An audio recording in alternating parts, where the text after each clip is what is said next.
अगर आप new loan के लिए प्लान कर रहे हो या आपका कोई ऑलरेडी लोन चल रहा है तो ये वीडियो आपके बहुत काम आ सकती है, इसलिए इस वीडियो को ध्यान से देखो। आपको पता है अगर आपने अपने लोन की ईएमआई मिस कर दी या अगर आपने अपने लोन पे डिफॉल्ट कर दिया तो आपके साथ क्या होगा या क्या हो सकता है। यकीन मानो, आपकी लाइफ हेल बन सकती है या जहन्नुम बन सकती है। देखो, आपका किसी भी टाइप का लोन हो, चाहे वो होम लोन हो, कार लोन हो, क्रेडिट कार्ड ड्यूज हो, पर्सनल लोन हो, एजुकेशन लोन हो, ये वीडियो लार्जली सब पे अप्लाई होती है। अब देखो, होम लोन का एग्जांपल ले लेते हैं।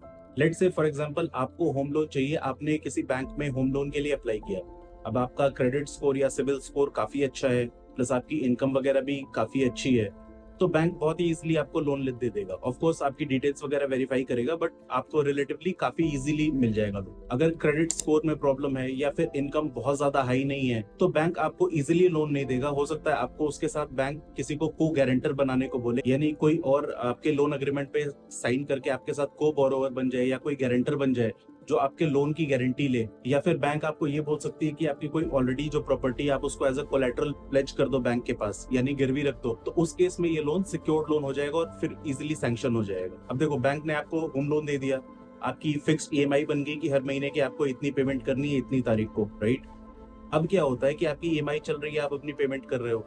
लेट से आपने अपनी ईएमआई मिस कर दी, एक दिन दो दिन के बाद कर दी तो चलो इतना कोई मतलब इतनी कोई फर्क वाली बात नहीं है, वो थोड़ा बहुत आपके सिबिल पे उसका इफेक्ट आएगा। बट ये है कि आपने ईएमआई बिल्कुल ही मिस कर दी, आप पेमेंट ही नहीं कर रहे हो, फिर दूसरी ईएमआई ड्यू हो गई, उसकी पेमेंट नहीं हुई, ऐसे आपने सारी ईएमआई मिस करनी शुरू कर दी, यानी अब आप बैंक के डिफॉल्टर बन गए। देखिए, नॉर्मली सारे बैंक्स और एनबीएफसी कंपनीज के लिए एक शेड्यूल्ड प्रोसेस है जो उनको फॉलो करना होता है। जैसे आपकी ईएमआई मिस हो गई तो बैंक आपको एक दिन या दो दिन के बाद आपकी ईएमआई के लिए रिमाइंडर्स भेजना शुरू करेगी मैसेज के ऊपर। आप फिर भी पेमेंट नहीं कर रहे हैं तो फिर आपको हो सकता है बैंक की तरफ से ईमेल भी आ जाए कि आपकी ईएमआई मिस हो गई है, अब आप उसकी पेमेंट करवा दो सो एंड सो डेट तक, नहीं तो आपके लेट चार्जेस लग जाएंगे, आपका सिविल स्कोर खराब हो सकता है, ये सारी चीजें। और वाकई में उसकी वजह से थोड़ा बहुत इफेक्ट आता भी है। हर एक मिस्ड ईएमआई के वजह से आपके क्रेडिट स्कोर पे फर्क पड़ता है, प्लस आपके लेट चार्जेस वगैरह तो लगते ही लगते हैं। अब देखो, मोस्टली बैंक्स आपके बैंक के अंदर ऑटो डेबिट की फैसिलिटी रखते हैं कि फॉर एग्जांपल किसी एक स्पेसिफिक डेट पे आपकी ईएमआई ऑटोमेटिकली डेबिट हो गई। बट लेट से आपने अपने बैंक अकाउंट को सफिशिएंटली फंडेड नहीं रखा तो उस केस में आपकी ईएमआई मिस हो सकती है। या फिर दूसरे केसेस में क्या होता है, कई बार आपकी ऑटो डेबिट फैसिलिटी नहीं होती और आपको मैनुअली ईएमआई जमा करनी होती है बैंक जाके या ऑनलाइन, तो वो अगर आपने मिस कर दी तो मैं उन सिनेरियोस की बात कर रहा हूँ। अब होता क्या है कि लेट से आपने एक ईएमआई मिस कर दी तो नॉर्मली एक महीने तक तो कोई प्रॉब्लम नहीं है, बैंक आपको मैसेज करेगी, ईमेल्स भेजेगी। हो सकता है एक आध बार बैंक के ऑफिशियल जो एग्जीक्यूटिव्स होते हैं आपको कॉल करके बहुत तरीके से आपसे बोले कि भाई आपकी सर ईएमआई मिस हो गई है, आप फटाफट इसको जमा करवा दीजिए, नहीं तो आपके लेट चार्जेस वगैरह लग जाएंगे जो भी है। कंटिन्यूअसली तीसरी ईएमआई मिस होने के बाद, यानी तीन ईएमआई जब आपकी मिस हो जाएंगी, 90 दिन आपके पूरे हो जाएंगे, 3 महीने हो जाएंगे पूरे, उसके बाद आपके लोन को एनपीए डिक्लेयर कर दिया जाता है, यानी नॉन परफॉर्मिंग एसेट, आरबीआई के रेगुलेशन के हिसाब से। ये सारे बैंक और फाइनेंस कंपनीज को करना होता है। नॉन परफॉर्मिंग एसेट का ये मतलब कि आपको जो बैंक ने पैसा दे रखा है उससे बैंक अब इंटरेस्ट वगैरह अर्न नहीं कर पा रही है, उससे बैंक पैसे नहीं बना पा रही है, यानी आपको दिया गया लोन बैंक के लिए एक एसेट का काम करता है, वो बैंक को पैसे बना के देता है।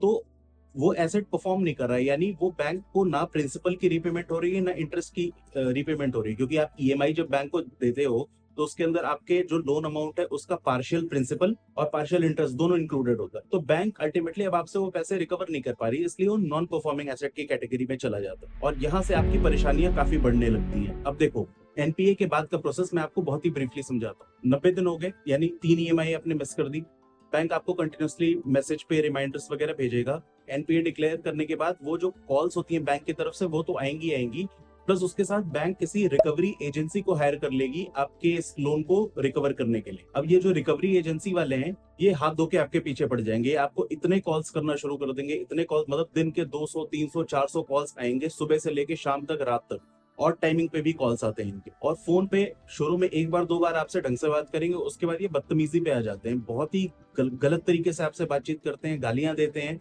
फैमिली वालों को गालियां देते हैं, बहुत ही गंदी हरासमेंट करते हैं ये। अब देखो, एनपीए होने के बाद आपको मैं सारा प्रोसेस बहुत ही ब्रीफली समझा देता हूँ कि एनपीए के बाद क्या होता है। देखिए, एनपीए होने के बाद बैंक को आपको राइटिंग में इंटीमेट करना होता है, तो आपको मैसेज या ईमेल के थ्रू उसकी इंटीमेशन आ जाएगी।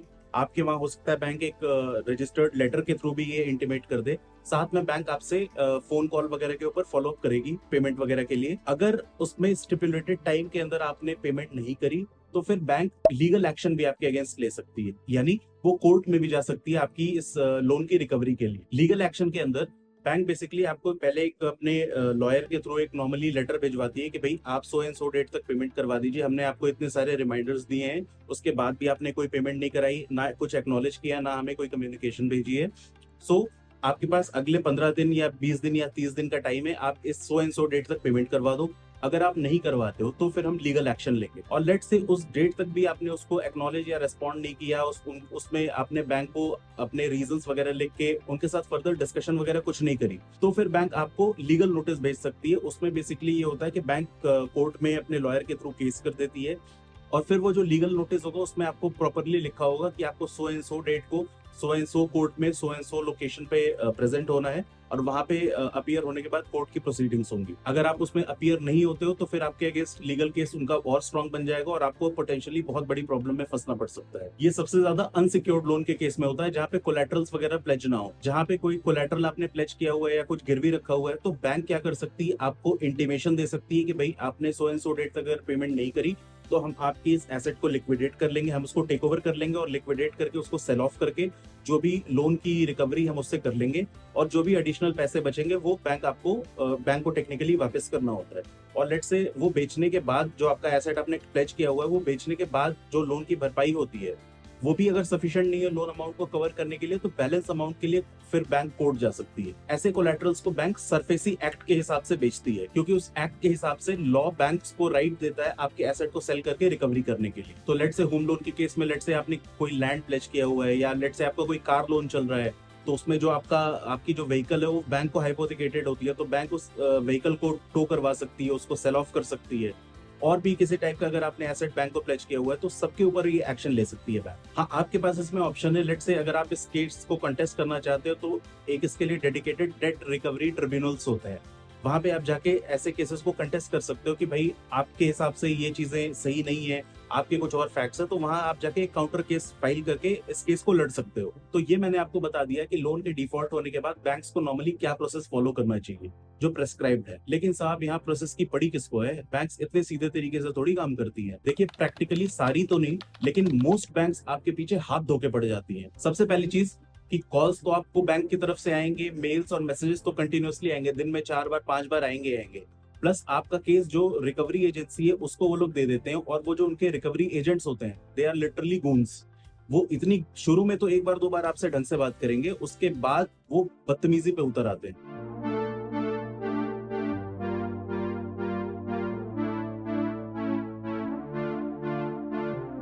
वो इतनी गंदी तरीके से आपसे बात करते हैं, गाली गलौज करते हैं, आपके घर विजिट करते हैं। देखिए नॉर्मली रिकवरी के लिए जो प्रेस्क्राइब्ड है वो एक स्पेसिफिक टाइम होता है कि नॉर्मली सुबह 8 बजे से लेके शाम के 6 या 7 बजे तक ही वो विजिट कर सकते हैं, बट उसके बियॉन्ड नहीं कर सकते। उन लोगों का कोई टाइम नहीं, वो कभी पहुंच जाते हैं और वहां पे शोर मचाते हैं घर के बाहर, आसपास के पड़ोसियों को सारी चीजें बताने लगते हैं, घर वालों के साथ बदतमीजी करते हैं, कभी कभी तो फिजिकली भी असॉल्ट कर देते हैं। अब देखिए टेक्निकली उनके पास ये सारा कुछ करने का राइट नहीं है, वो आपको विजिट कर सकते हैं, विजिट करके रिक्वेस्ट कर सकते हैं पेमेंट वगैरह करने के लिए, बट ये सारी चीजें वो गलत तरीके से करते हैं, ऑफ द रिकॉर्ड करते हैं, और बैंक इस चीज की कोई लायबिलिटी नहीं लेती। बिकॉज अगर आपने बैंक में कंप्लेंट करी तो बैंक सीधे सीधे उनके साथ कोई भी रिलेशन को डिसोन कर देगी। बैंक बोलेगी भाई हमने तो नहीं भेजा, हमने तो इनको कभी हायर नहीं किया, क्योंकि ऑफिशियली बैंक कभी भी एक्सेप्ट नहीं करेगी कि रिकवरी एजेंट ने आपसे इस तरह की बदतमीजियां करी हैं। बट बैंक को सब पता होता है, और वो आपको कोई भी ऐसा डॉक्यूमेंट नहीं देंगे जिससे आप इस रिलेशनशिप को एस्टैब्लिश कर पाए कि बैंक ने उनको अपॉइंट किया और भेजा है। हाँ, कुछ केसेस में लोग कॉल रिकॉर्ड वगैरह कर लेते हैं, वो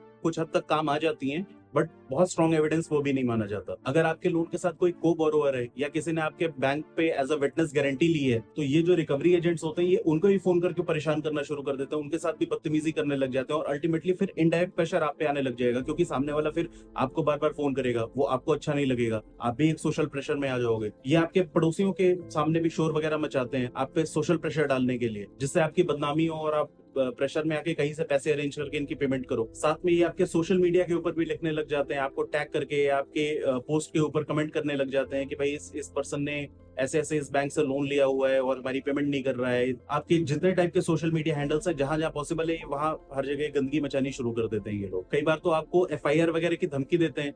मोस्ट ऑफ द केसेस में वो फेक होती है, लेकिन हाँ किसी किसी केस में एक्चुअली आपके ऊपर FIR हो सकती है। वो भी हम आगे डिस्कस करेंगे। और लीगल एक्शन का थ्रेट तो देते ही देते हैं, आपके ऑफिस वगैरह भी विजिट करके वहां भी शोर मचाना शुरू कर सकते हैं। प्लस बैंक भी आपके ऑफिस में लेटर्स वगैरह भेज सकती है, वो लेट से लेटर आपके हाथ में नहीं पड़ा, किसी और के हाथ में पड़ गया तो भी आपके लिए प्रॉब्लम है। ये तो एक तरीका हो गया आपको हैरास करने का।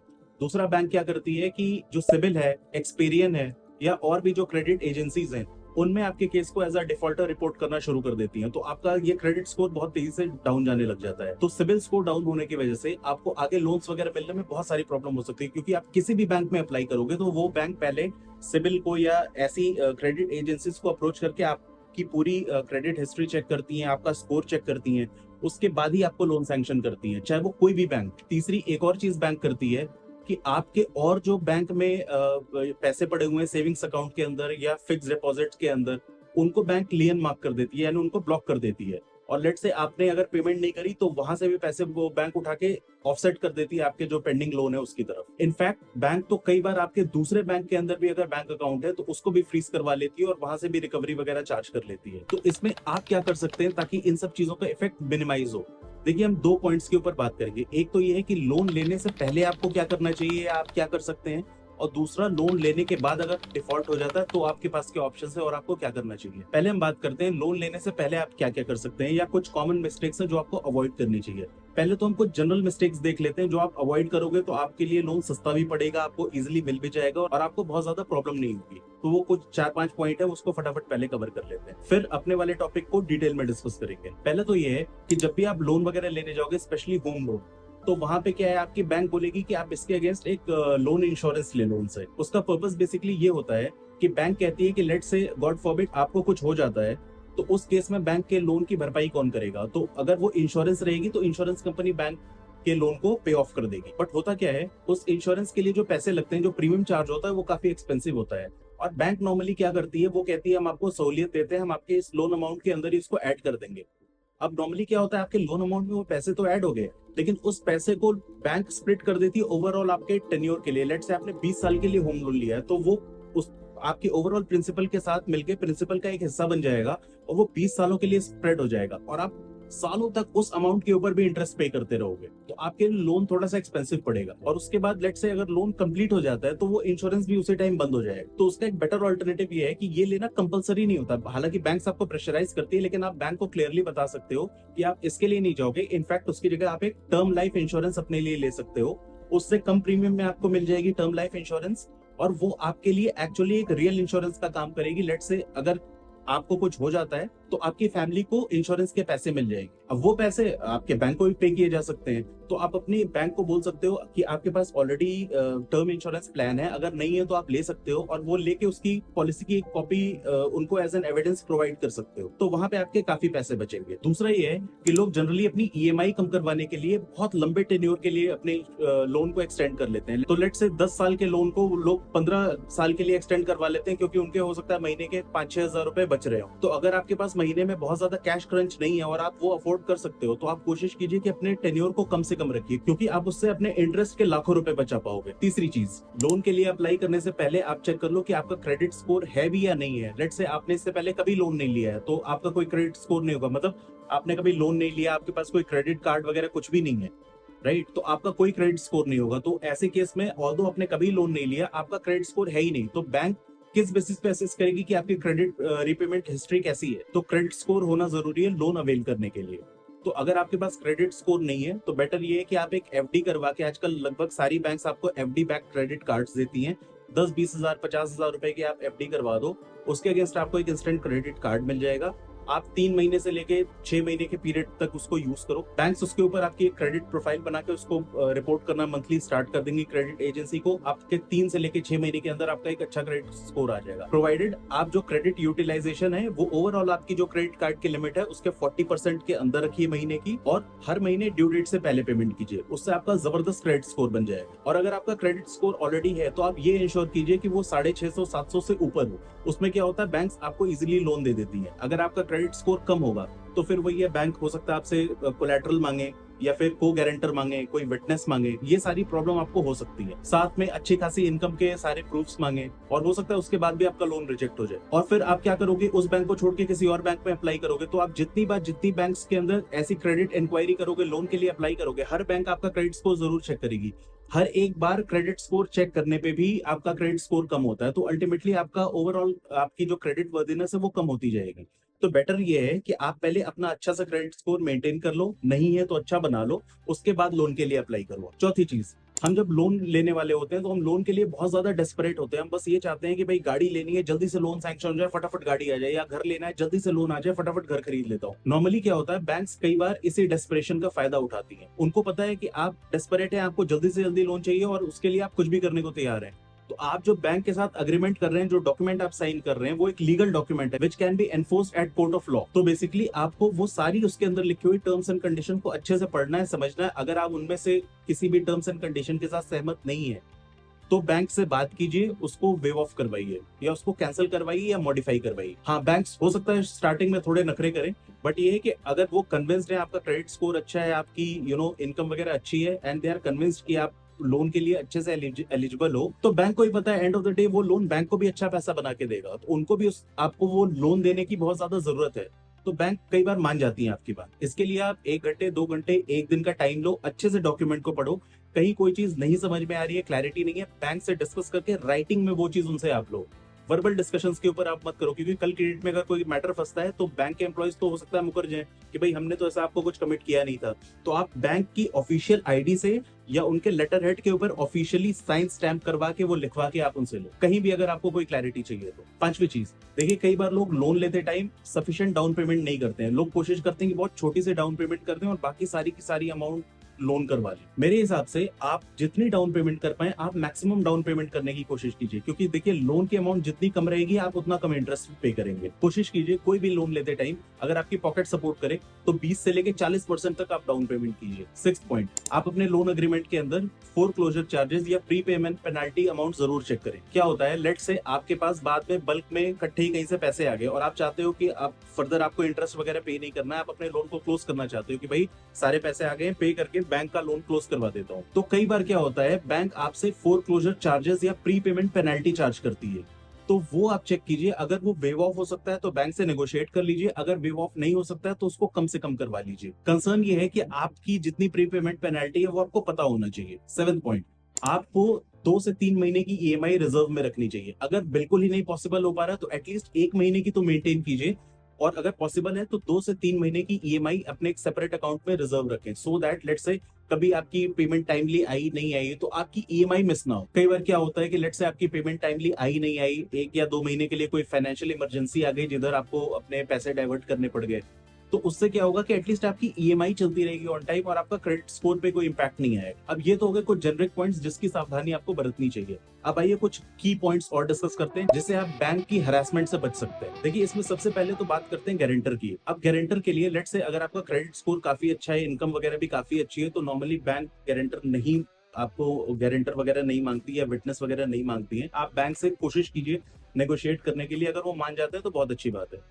लेट्स से उसके बाद भी आपका क्रेडिट स्कोर अच्छा नहीं है, बैंक गारंटर पे अड़ी हुई है, तो आप किसी ऐसे पर्सन को, किसी ट्रस्टेड पर्सन को गारंटर बनाइए जिसके साथ आपके रिलेशंस काफी अच्छे हो सकता है कोई बहुत ही क्लोज फैमिली मेंबर या क्लोज रिलेटिव हो, तो वो ठीक है। कई बार बैंक विटनेस वगैरह के साथ भी लोन को अप्रूव नहीं कर रही होती है, तो उस केस में आप किसी को को एप्लीकेंट बना सकते हो, तो उसका भी बेसिकली सिविल स्कोर और उसके भी केवाईसी डॉक्यूमेंट्स वगैरह सारा कुछ बैंक लेती है, और बैंक ज्वाइंटली आप दोनों के नाम पे लोन को सैंक्शन करती है। बट ये जो को एप्लीकेंट है, आप कोशिश कीजिए कि आपकी कोई फैमिली मेंबर हो या कोई बहुत ही अच्छा फ्रेंड हो, कोई बहुत ही खास और ट्रस्टेड पर्सन हो, जिससे लेट से अगर आपके ना चाहते हुए भी कभी डिफॉल्ट हो गया तो आप उस पर्सन से कोई हेल्प या इमीडिएट मदद एक्सपेक्ट कर सको। देखिए नॉर्मली आपको डिफॉल्ट तो कभी भी नहीं करना चाहिए। अगर आपने बैंक से लोन लिया है तो आप प्लीज इंश्योर कीजिए कि सारा पैसा बैंक को वापस पे बैक कीजिए, क्योंकि बैंक भी ऐसे ही काम करती है। बैंक लोगों से डिपॉजिट सेविंग्स या एफडी के फॉर्म में लेती है, उसी पैसे को फर्दर वो लोग लोन पे किसी और को लेट आउट करती हैं, वो ज्यादा रेट ऑफ इंटरेस्ट पे होता है। जब उनको वो पैसा वापस मिलता है तो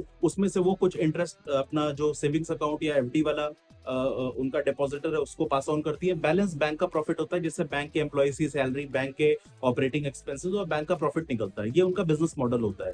तो लेट से अगर सब लोग ऐसे डिफॉल्ट करने लग जाएंगे तो बैंक्स तो डूब जाएंगी। कितने लोग की जो बैंक में काम कर रहे हैं उनकी भी जॉब चली जाएगी। तो नॉर्मली आपको डिफॉल्ट तो देखिए कभी नहीं करना है।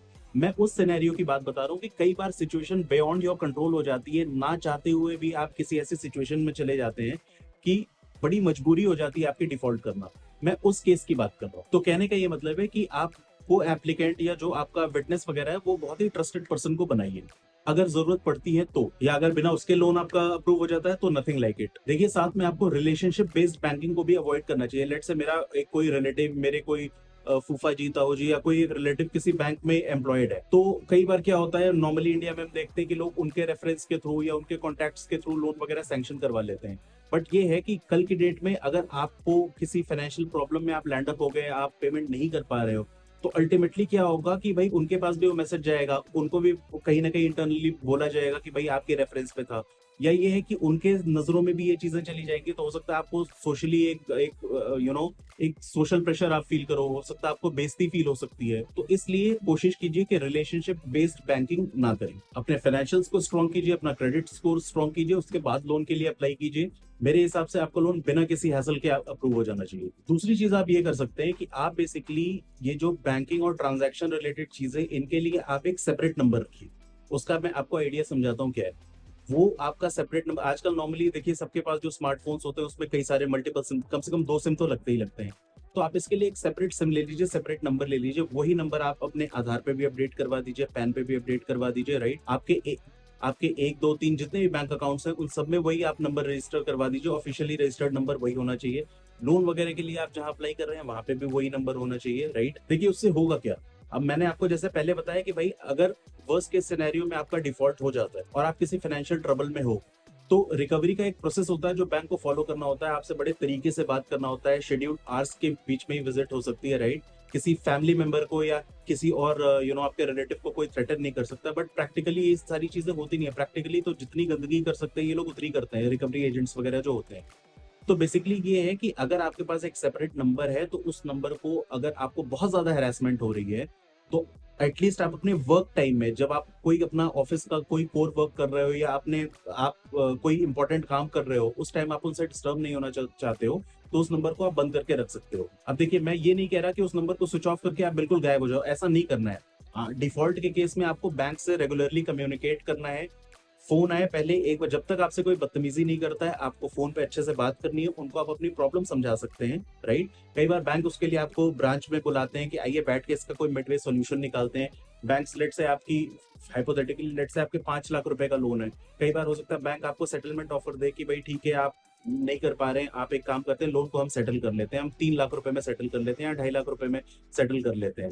तो 2.5 लाख आप हमें पे कर दीजिए, हम आपको नो ड्यूज का सर्टिफिकेट दे देंगे। तो इस तरह के भी आप ऑफर्स वगैरह के लिए जा सकते हैं। हाँ, ये आपको जरूर पता होना चाहिए कि अगर आपने सेटलमेंट करा ली तो आपके क्रेडिट स्कोर पे हमेशा के लिए स्टैंप लग जाता है और इनडायरेक्टली आपकी एक फाइनेंशियल डेथ हो सकती है। यानी आगे आपको लोन्स वगैरह फिर कभी नहीं मिलेंगे, एक बार आपने सेटल करवा लिया। क्योंकि सारे बैंक जब आपके क्रेडिट स्कोर चेक करेंगे फ्यूचर में, तो दिखेगा उसमें कि भाई आपने एक लोन लिया था वो आपने सेटल करवाया है, 5 लाख के अगेंस्ट सिर्फ 2.5 लाख बैंक को दिए, तो वो आपकी क्रेडिट वर्दिनेस डायरेक्टली इंपैक्ट कर रही है। तो आपको 99.99% चांसेस है कि कोई भी लोन नहीं देगा आगे। बट ये है कि इफ एट ऑल आपके पास अगर कोई और ऑप्शन नहीं है तो आप इसके लिए जा सकते हो। दूसरी चीज ये है कि आप बैंक से डिस्कशन करके अपने लोन्स वगैरह को रीस्ट्रक्चर भी करवा सकते हो। आप उनसे बात कर सकते हो कि भाई ठीक है, मुझे पेमेंट करने में प्रॉब्लम हो रही है, मेरी इनकम ऐसे हिट हो गई है या मेरे साथ ये जेन्युइन प्रॉब्लम हो गई है, या तो आप मुझे इतने दिनों का एडिशनल टाइम दे दीजिए मैं जिसमें पेमेंट अरेंज करके आपकी करवा दूं, या फिर ये है कि आप मेरी जो मंथली ईएमआई है उसको कम करके इस अमाउंट तक ले आइए, इतना मैं आपको इजीली अफोर्ड करके पे कर सकता हूँ। आप बेशक टेन्योर बढ़ा लीजिए लोन का,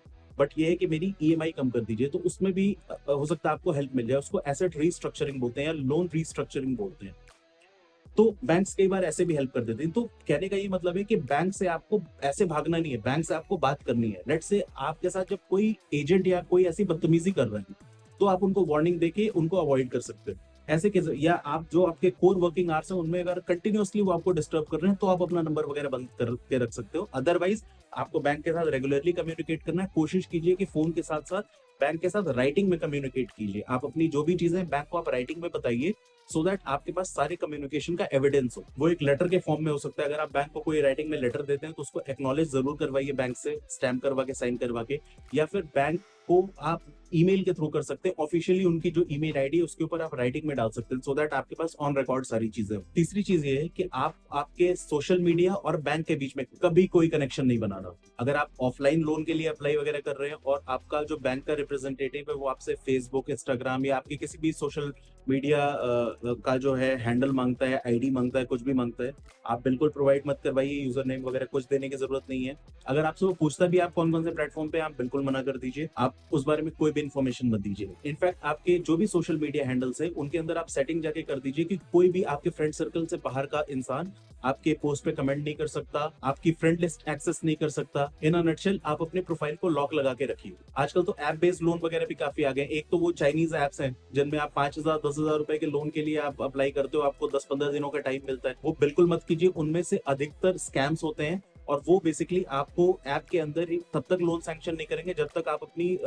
सोशल मीडिया आईडी को उनके ऐप के साथ लिंक नहीं करेंगे। इसी तरह लेट से आप ऑनलाइन या अपने बैंक की ऐप के थ्रू लोन के लिए अप्लाई कर रहे हैं और उसमें वो आपके सोशल मीडिया की डिटेल्स या लिंक वगैरह के लिए बोल रहे हैं, तो बिल्कुल प्रोवाइड मत कीजिए। इनफैक्ट आप ये इंश्योर कीजिए कि अगर बैंक की ऐप आप अपने फोन के अंदर इंस्टॉल कर रहे हैं तो उसमें आप अपने कॉन्टैक्ट का एक्सेस बिल्कुल भी मत दीजिए। यानी 1 सेकंड के लिए भी आपका कॉन्टैक्ट एक्सेस उस ऐप को नहीं मिलना है, क्योंकि 1 से 2 सेकंड के अंदर आपकी सारी जो कॉन्टैक्ट या आपके फोन के अंदर कॉन्टैक्ट्स हैं वो अपलोड हो जाता है उनके सर्वर के ऊपर। तो ऐप को डाउनलोड करने से पहले आप ऐप के बारे में पढ़ लीजिए कि क्या वो कॉन्टैक्ट एक्सेस मांगती है। और ऐप को डाउनलोड करने के बाद ओपन करने से पहले पहले आप फोन को अपने फ्लाइट मोड में डालिए। सेटिंग्स में जाके पहले कॉन्टैक्ट एक्सेस उसका बंद कर दीजिए, उसके बाद ही उस इंटरनेट से उस ऐप को कनेक्ट कीजिए, सो दैट वो आपके कॉन्टैक्ट को अपने सर्वर के ऊपर अपलोड ना कर पाए। देखिए होता क्या है कि आप तो ये सारी चीजें बड़े गुड फेथ में करते हैं, लेकिन लेट से कल की डेट में मजबूरन आपका केस डिफॉल्ट में आता है, तो वो ये जो कॉन्टैक्ट लिस्ट है या जो आपके सोशल मीडिया हैंडल्स हैं, ये सारे जो रिकवरी एजेंसी है इनको कई बार पास ऑन कर दी जाती है। मैं ये नहीं कह रहा कि सारी बैंक्स करती हैं, कुछ बैंक्स ऐसा कर सकती हैं, कुछ ऐसे केसेस देखे गए हैं। तो उसमें क्या होता है कि अल्टीमेटली फिर आपके सोशल मीडिया के ऊपर वो आपकी हैरेसमेंट करनी शुरू कर देते हैं, गलत पोस्ट आपके लोन को लेके लिखनी शुरू कर देते हैं, आपकी बेइज्जती करनी शुरू कर देते हैं। आपकी कॉन्टैक्ट लिस्ट उनके पास है तो आपके फ्रेंड्स, फैमिली सबको फोन करके परेशान करना शुरू कर देते हैं, वहां भी आपकी बेइज्जती होती है। बहुत सारे लोग ऐसे हैरेसमेंट वगैरह के चक्कर में सुसाइड कर चुके हैं। तो बेसिकली अगर आप ये 2-3 चीजों का ध्यान रखेंगे और कॉशियसली चलेंगे तो ऐसा कोई भी एक्सपोजर आपका नहीं रहेगा, क्योंकि लीगली आपको ये सारी चीजें देना जरूरी नहीं है कि आप अपना कॉन्टैक्ट एक्सेस दीजिए, सोशल मीडिया एक्सेस दीजिए। आरबीआई कभी भी नहीं कहता कि आपको ये सारी चीजें प्रोवाइड करनी है। लॉ या आरबीआई कभी भी आपको ये सारी चीजें प्रोवाइड करने के लिए नहीं कहता। इनफैक्ट कई बार बैंक वगैरह से आपके पास लिंक भी आ सकती है कि भाई आप इस लिंक को क्लिक करो किसी ऑफर के लिए, और कई बार ये भी होता है कि उसके अंदर कोई मालवेयर कोड होता है, आप लिंक पे क्लिक करोगे और आपका कॉन्टैक्ट अपलोड हो जाएगा। तो थोड़ा सा इन चीजों को लेके आप कॉशियस रहो। साथ में इन एप्स को अपनी फोटो वगैरह का भी एक्सेस नहीं देना है। क्या होता है कि अगर फोटो का भी आपने एक्सेस दे दिया तो हो सकता है आपकी जो पर्सनल फोटोज हो वो अपने उनके सर्वर्स पे चली जाए, तो उसके थ्रू भी आपको ब्लैकमेल या हैरास कर सकते हैं। बेटर तो ये है कि अगर आपको सिर्फ यूपीआई वगैरह के लिए यूज करना है तो गूगल पे, पेटीएम, ऐसी बहुत सारी एप्स है, इनको आप यूज कर सकते हो। अगर आपकी बैंक की ऐप काफी ट्रस्टेड है तो आप बिल्कुल उसको यूज कर सकते हो। चौथी चीज आपको ये करनी चाहिए कि जो भी कम्युनिकेशन एड्रेस है वो आपको हमेशा अपने घर का रखना चाहिए, ऑफिस का कभी नहीं रखना चाहिए, सो दैट बैंक एंड से कभी भी कोई लेटर या कोई भी कम्युनिकेशन आए तो वो आपके घर पे है। इनफैक्ट अगर आप कम्युनिकेशन एड्रेस घर पे रखते हो तो कम चांसेस है कि ये जो रिकवरी एजेंट्स है ये आपके ऑफिस जाए। हालांकि किसी किसी केसेस में वो चले जाते हैं वहां पे, बट ये कि ज्यादा चांसेस ये हैं कि वो आपसे आके आपके घर पे ही मिलेंगे। पांचवी चीज है लोन अग्रीमेंट। देखिए लोन अग्रीमेंट साइन करने से पहले आपको कुछ चीजों का खास ध्यान रखना पड़ेगा, क्योंकि एक बार आपने वो डॉक्यूमेंट साइन कर दिया और लोन आपको सैंक्शन हो गया तो आप लीगली कॉन्ट्रैक्ट के अंदर बंध गए। फिर आप उनमें से लेट से कोई भी आपकी जो ड्यूटीज है उसको आप ब्रीच करते हो तो technically you are at fault और वो लीगली ड्रैग कर सकते हैं आपको कोर्ट के अंदर। देखिए पहला तो फोरक्लोजर चार्जेस है जो मैंने आपको पहले बता ही दिया है कि आप एक बार नेगोशिएट कर लो। उस कॉन्ट्रैक्ट के अंदर फोरक्लोजर चार्जेस वगैरह मेंशन्ड है तो आप उसको एक बार देख लो, समझ लो। अगर हो सके तो उसको नेगोशिएट करके या तो हटवा लो, वेव ऑफ करवा लो, या तो कम से कम करवा लो। साथ में अगर और भी उसमें क्या कहते हैं बहुत सारी फीस वगैरह लिखी होती हैं, बेकार की बहुत सारी फीस लिखी होती हैं, आप देख लो उनमें से अगर कोई और वेव ऑफ हो सके या कम हो सके तो उसको आप नेगोशिएट कर लो वहां पे। जैसे मैंने आपको बताया banks are open to negotiations. शुरू में वो एक बार दो बार मना करेंगे, लेकिन ये अगर आप कंसिस्टेंटली उनको पुश करेंगे तो हो सकता है काफी सारी चीजें नेगोशिएट करके आपके फेवर में कर दें, क्योंकि देखिए अल्टीमेटली उनको भी आपको लोन देना है। जो लोन वो आपको देंगे उससे वो भी अच्छे पैसे बनाएंगे। आप ये सोच लो, होम लोन के केस में आपको एग्जांपल देता हूँ। आपका लेट्स से आपने 20-25 सालों के लिए 50 लाख रुपए का होम लोन लिया। आपको पता है आप टोटल बैंक को कितने पैसे वापस करते हो 20 से 25 सालों के अंदर? आप 50 लाख रुपए के लोन के अगेंस्ट बैंक को 20-25 सालों के अंदर 1 करोड़ से ऊपर रुपए वापस करोगे, यानी बैंक सीधे सीधे 50 से 60 लाख रुपए का प्रॉफिट बना रही है वहां पे। तो आप देखो बैंक को कितना प्रॉफिट है। तो उनके लिए तो ये लोन एक एसेट है, वो भी पैसा बनाना चाहते हैं। तो ऐसा नहीं कि वो बात आपकी बिल्कुल भी नहीं सुनेंगे। आप नेगोशिएट कर सकते हो, अगर चीजें जस्टिफाइबल रही तो वो नेगोशिएट हो जाती है। दूसरी चीज है आर्बिट्रेशन लोकेशन। क्या होता है कि लेट्स से आप नहीं चाहते थे फिर भी आपका डिफॉल्ट हो गया, राइट? अब आप परेशान हो, तो बैंक ने भी आपको कई बार वो भेजा लेकिन आप पेमेंट नहीं कर पा रहे हो। तो बैंक्स कई बार क्या करती हैं कि लेट्स से आप रहते दिल्ली में हो, राइट, लेकिन आपके कॉन्ट्रैक्ट के अंदर ये लिखा होता है कि वो बैंक अपनी लोकेशन के हिसाब से आर्बिट्रेशन की लोकेशन चूज कर सकती है या कोर्ट की ज्यूरिसडिक्शन चूज कर सकती है। हो सकता है वो आपको केरला बुला ले, केरला के किसी कोर्ट के अंदर वहां पे केस हो और वहां पे आपको अपीयर होने के लिए बोले। तो आप ये सोचो कि आपके लिए कितना कम्बरसम प्रोसेस होगा बार बार दिल्ली से केरला जाना। जिस डेट को बुलाएंगे उस डेट को आपको पहुंचना है। अगर आप नहीं पहुंचते हो तो प्रॉब्लम, एक आध हियरिंग आप मिस कर सकते हो, उसके लिए आप सब्सटेंशिएट कर सकते हो कि भाई सो एंड सो रीजन से आप नहीं आए, लेकिन आप सारी हियरिंग्स मिस नहीं कर सकते। तो आप अल्टीमेटली इसमें हैरेस हो गए। तो बेटर ये है कि आप जिस लोकेशन पे हो, आपके नियर बाई जो भी कंफर्टेबल आपके लिए लोकेशन है, आप उसको ही ज्यूरिसडिक्शन के अंदर अमेंड करवा लो कॉन्ट्रैक्ट के अंदर कि ये इस लोकेशन की कोर्ट में ही केस किया जा सकता है और इसी कोर्ट के ज्यूरिसडिक्शन के अंदर ही हमारे ये कॉन्ट्रैक्ट रन करेगा। आप इस तरीके से उस चीज को अमेंड करवा सकते हो कॉन्ट्रैक्ट के अंदर, और वो आपको करवाना भी चाहिए। हाँ, बैंक्स बिल्कुल ही अड़ गए कि नहीं करेंगे तो फिर आप कुछ नहीं कर सकते, बट ये है कि आप अपनी पूरी कोशिश करो कि वो आपके हिसाब से, क्योंकि एक बार वो आपके हिसाब से होगा ना तो आपको बुरे समय में वो ज्यादा परेशान नहीं होना पड़ेगा इधर उधर भाग के। आप अपने शहर में रहोगे तो ऑफकोर्स आपकी ज्यादा अच्छी अरेंजमेंट्स हैं, आप फ्रीक्वेंटली कोर्ट में अपीयर भी हो पाओगे, आपके नॉन लॉयर्स भी होंगे आपके लिए, यानी चीजें थोड़ी इजी होंगी as compare to other states या अदर रिमोट लोकेशंस। तीसरी चीज, आप ये देखो कि आपके लोन अग्रीमेंट के अंदर क्रॉस डिफॉल्ट क्लॉज ना लगाओ। क्रॉस डिफॉल्ट क्लॉज का ये मतलब है, हो सकता है ये किसी और वर्ड में भी लिखा हो, आप जब पूरा कॉन्ट्रैक्ट पढ़ोगे तभी आपको समझ में आएगा कि लेट से आपका ये जो लोन है इसकी नॉन पेमेंट की वजह से आपके जो बाकी एसेट्स हैं उस बैंक के अंदर, कोई एफडी है, कोई सेविंग्स अकाउंट में कुछ पैसे पड़े हुए हैं, राइट, या आपके को एप्लीकेंट का अगर कोई अकाउंट वहां पे है, तो इन चीजों को बैंक लियन ना करे, लियन मार्क ना करे, उसको फ्रीज ना करे, उससे ऐसे कोई रिकवरी चार्ज ना करे। आप इस चीज को एक बार कॉन्ट्रैक्ट के अंदर देख लो, अगर ऐसा है तो आप इसको वेव ऑफ करवाओ, क्योंकि नॉर्मली लोग ये सारी चीजें पढ़ते नहीं है, कॉन्ट्रैक्ट साइन कर देते हैं। एक बार आपने साइन कर दिया, फिर डिफॉल्ट लेट से कभी किसी का होता है और बैंक ऐसा कर लेती है तो लोग सरप्राइज हो जाते हैं, भाई बैंक ने ऐसा कैसे कर लिया, आप ऐसे कैसे कर सकते हो? तो बैंक तो आपको दिखा देगी भाई ये कॉन्ट्रैक्ट है, आपने ही साइन किया, आपने ही एग्री किया इस चीज के ऊपर। तो आप इन सारी चीजों का थोड़ा ध्यान रखो। चौथी चीज, आप ऐसे ही उसके अंदर अपनी ईएमआई डेट अपने कन्वीनियंस के हिसाब से फिक्स करवाइए। लेट से आपकी सैलरी 2-3 तारीख को या 4 तारीख को आती है, तो आप उसके बाद की ईएमआई डेट लगवाइए।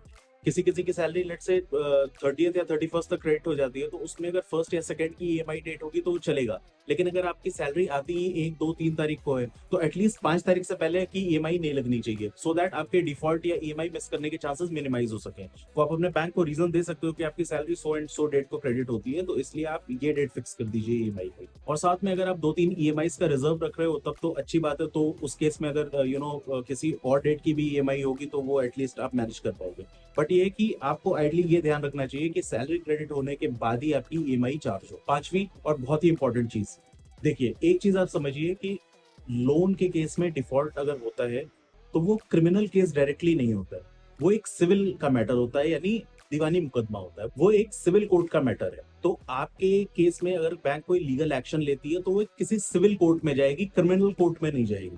पहले तो ये चीज आप बिल्कुल इस चीज में क्लियर हो जाओ कि बैंक में अगर आपने लोन पेमेंट नहीं करी, उसमें डिफॉल्ट किया, तो वो एक क्रिमिनल केस नहीं है, वो एक सिविल केस है, और बैंक हमेशा वो सिविल केस में ही जाए। अपफ्रंट आपको अगर ये बैंक से धमकी आती है ना कि भाई एफआईआर कर देंगे, एफआईआर हो गई, नकली लेटर्स आपको दिए जाते हैं कई बार एफआईआर के, मेल पे आता है कि भाई ये केस कर दिया है, आपको फोन आता है कि सो एंड सो पुलिस थाने से सो एंड सो इंस्पेक्टर बात कर रहा हूँ, कमिश्नर बात कर रहा हूँ, आपने पेमेंट क्यों नहीं करी है, आपके खिलाफ केस हुआ है।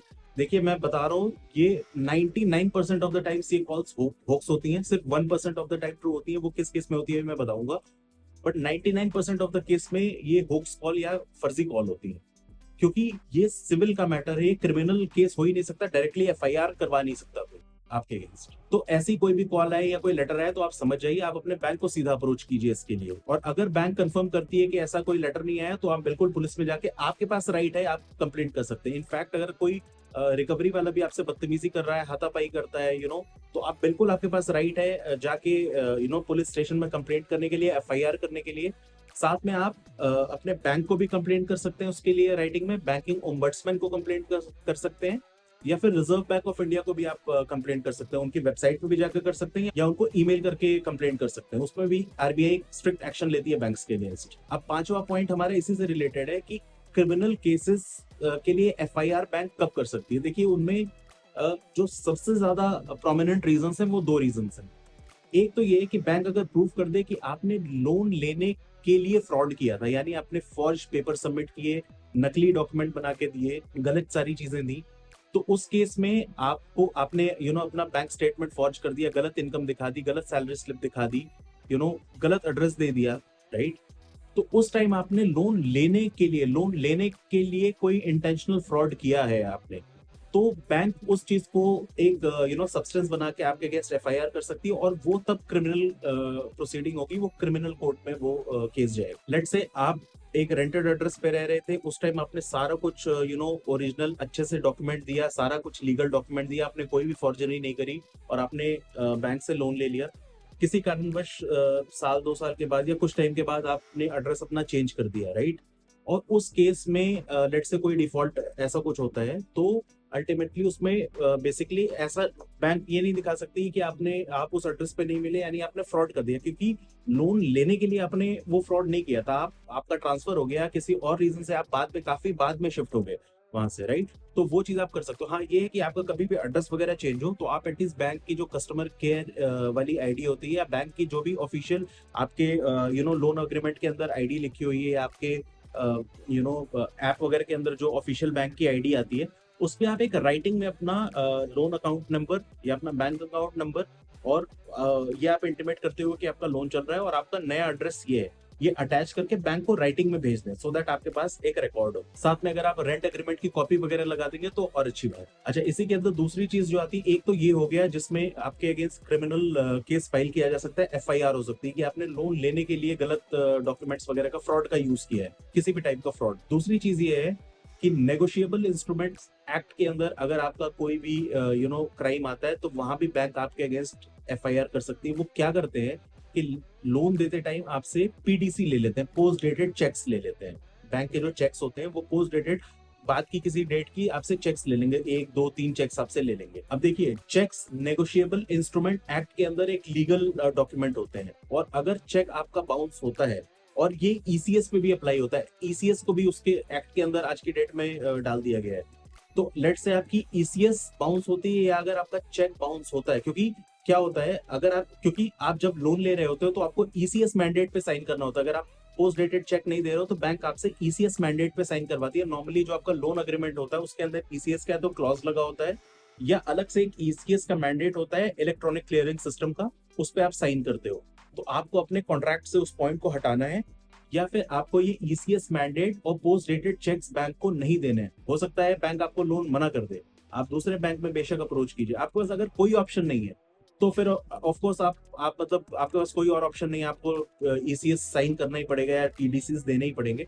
बट ये आप पूरी कोशिश कीजिए। कई बार क्या होता है कि बहुत सारी बैंक्स आपको बिना उसके भी लोन दे सकती हैं, क्योंकि एक बार आपने ईसीएस साइन करके या पोस्ट डेटेड चेक्स उनको दे दिया और लोन आपको सैंक्शन हो गया, उसके बाद बैंक इसी का यूज करती हैं। आपने पेमेंट नहीं करी, वो क्या करते हैं, उस चेक में अमाउंट, वो ब्लैंक अमाउंट होती है, आप अमाउंट वो लोग अपने भर के उसको प्रेजेंट कर देते हैं आपके बैंक में। लेट्स से आपने उसके अंदर अमाउंट डाल भी रखी है, तो क्योंकि उसमें पोस्ट डेटेड वो है, तो वो बैंक क्या कहते हैं, प्रेजेंट कर देते हैं, यानी वो चेक क्लियरिंग के लिए लगा देते हैं। अब वहां पे क्या होगा कि भाई आपके अकाउंट में लेट से उतने पैसे हैं नहीं, चेक बाउंस होगा, वो सीधा आपके अगेंस्ट क्रिमिनल केस बनेगा कि आपने जी बैंक को पोस्ट डेटेड चेक दिया था, आपका चेक बाउंस हो गया, वो क्रिमिनल केस बनेगा, बैंक सीधा आपके अगेंस्ट एफआईआर कर।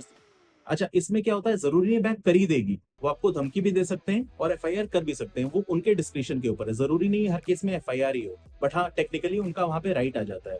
तो ये 2 केसेस हैं लार्जली जहां पे बैंक आपके अगेंस्ट एफआईआर कर सकते हैं। इनके अलावा लेट्स से नॉर्मल कोर्स में आप फाइनेंशियली अनस्टेबल हो गए हो, किसी कोई फैमिली इमरजेंसी आ गई जहाँ आपके पैसे चले गए हैं, आपकी जॉब चली गई है, या कोई और ऐसा रीजन है, राइट, जहाँ पे आप पेमेंट नहीं कर पा रहे हो, तो वहां पे लेट्स से आपका डिफॉल्ट होता है, आपने कोई ऐसा ईसीएस या पोस्ट डेटेड चेक्स वगैरह नहीं दिया हुआ है, तो वो सिविल कोर्ट का मैटर बनता है। आप सिविल कोर्ट में, अगर नॉर्मली क्या होता है, छोटी अमाउंट है तो बैंक परसू इतना नहीं करती, बट अगर कई बार क्या होता है छोटे अमाउंट में भी कर लेती है बैंक, बट लार्जली क्या होता है बैंक्स अवॉइड करती है, क्योंकि उनके भी लीगल एक्सपेंसेस हैं।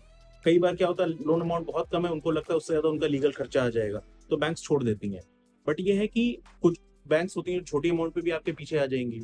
तो अगर लीगल केस बैंक ने किया तो आप बिल्कुल सिविल कोर्ट में अपीयर कर सकते हैं। वहां पे आपको एक लॉयर पकड़ लीजिए, आपको इकोनॉमिकल रेट में 5,000 10,000 रुपए के अंदर एक लॉयर मिल जाएगा। आप उसके साथ अपना केस डिस्कस करके आप उस केस को कंटेस्ट कर सकते हैं। अब ऑफ कोर्स वो जज के ऊपर होगा, आपके केस में कितने मेरिट्स हैं उसके हिसाब से वो उसके ऊपर फैसला देंगे। कई बार कोर्ट उसके अंदर ऐसा भी फैसला सुना सकती है कि वो डायरेक्टली आपके एम्प्लॉयर को एक लेटर लिख सकते हैं वो लोग ऑफिशियली, कि आपकी सैलरी का 50% डायरेक्टली आपको आपकी सैलरी से काट के सीधा बैंक की पेमेंट कर दी जाए और 50% ही आपको पे किया जाए। ऐसे भी बहुत सारे केसेस होते हैं।